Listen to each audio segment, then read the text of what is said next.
Hey guys, this is Seamus Johnson, My Lawnmower Repair Guy, making you a video. I got a Hustler here. This is a Hustler Raptor SD. It's a 60-inch cut. The problem the customer has is the belt keeps coming off. The drive belt keeps coming off. It's the belt that controls the transmission or the hydros. It won't move forward. It won't move back. I've already got into it. I'm in the middle of doing it now, so I can't show you a lot of stuff that I saw.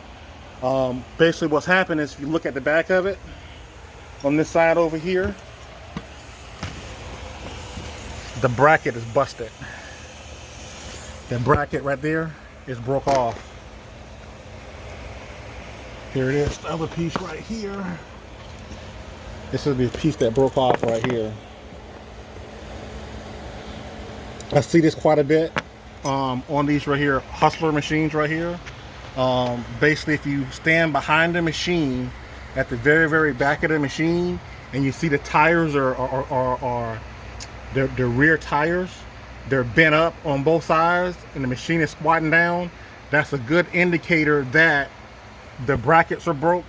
I've seen these bolts right here snap off before.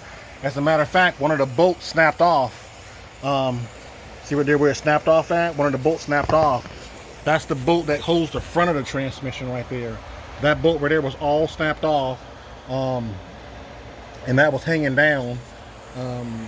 But yeah, I'm gonna pull part of it down. I'm gonna weld those brackets back, clean them all up, make them a little bit stronger than what they were, and put everything back together.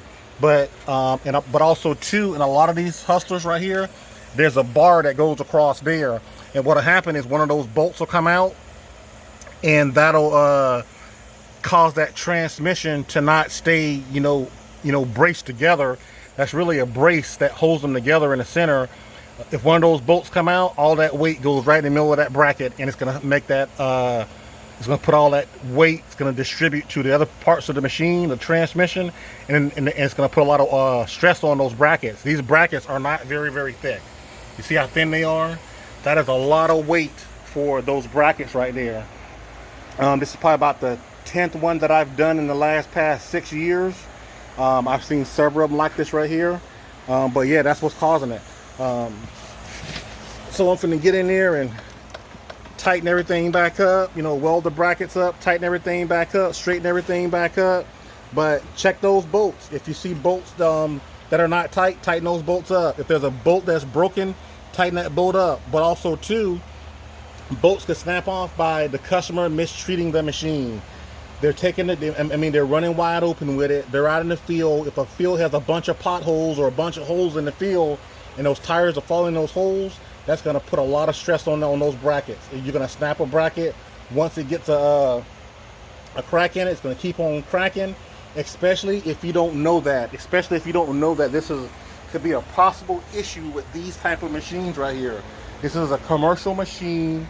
This is a 60-inch cut, and it's mostly used by a lot of horse farms use them, and a bunch of commercial guys use them. Those guys are probably cutting 15, 20, 30 lawns a day, and they're going, they're running wide open with them, hitting curbs with them, hitting all kind of obstacles. That will snap those brackets. Check those brackets, jack it up, check those brackets, check the bolts in the transmission. Those transmissions right there, I'm guessing they're probably at least, off the top of my head, probably about $1,200 a piece. I'm just guessing. That's probably what they cost. Could be more than that. But this is what I'm doing. I'm finna pull those brackets down. I'm finna weld those brackets back up and send them on down the road.